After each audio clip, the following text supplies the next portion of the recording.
Hello guys, hindi naubos ng mga bata yung niluto ko. Sinangag. Kaya, isipin ko guys, cheat day ko na naman ngayon.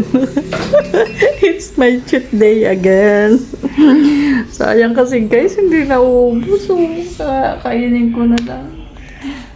Ito ba nakaka-relate dyan na guys? Bilang tayong mga nanay, kahit gusto nating mag-diet, ay hindi natin mapanindigan dahil nga ito katulad nito. Sayang to. Kasi hindi ko pa to kainin guys, sira na to mamaya. Sayang naman. Kaya ako nababanat guys. Sayang kasi guys, kaya ubusin ko na. Kaya lang sira na naman diet ko guys. Okay lang. Kaya ina.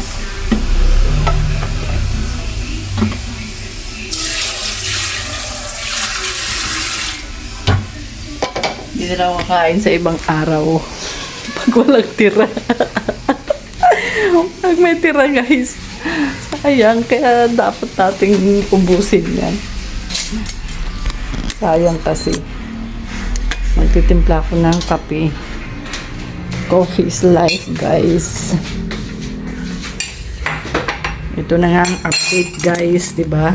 Hindi ko rin natiis na hindi kumain dahil nga sayang.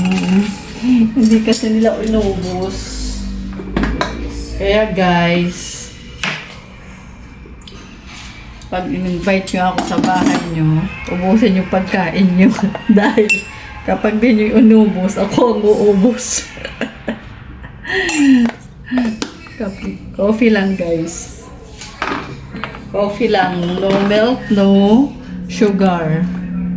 Ako, wala pala akong mainit na tubig. Mag-init pala muna ako.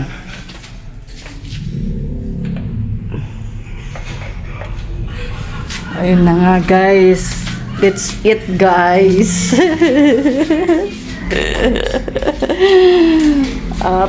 Update for today's video. Mukbang na naman ang diet. Diet ko no.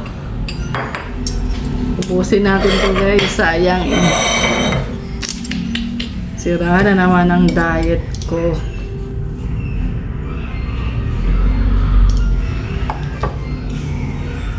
Yan, may natira pa rin silang isang hotdog. Kainin ko na rin. Diba? Natira-tira lang tayo, guys. Sayang kasi. Kaya lang naku po. Good luck na naman sa sugar ko, guys.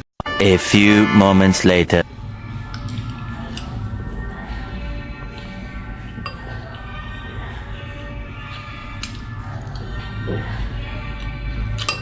White rice to.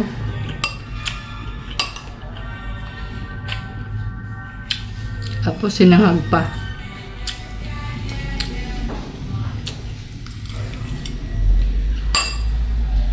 Kain guys.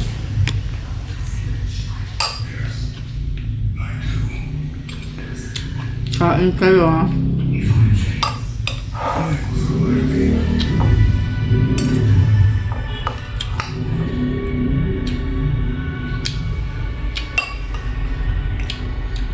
Yung relate na mga nanay dyan sa akin guys.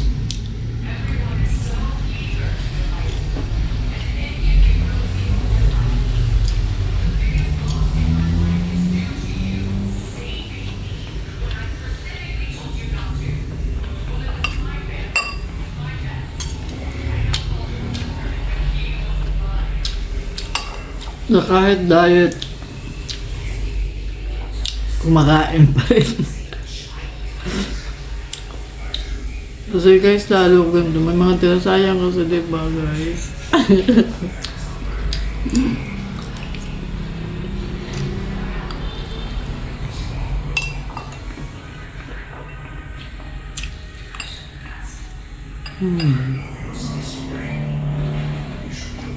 Bye-bye.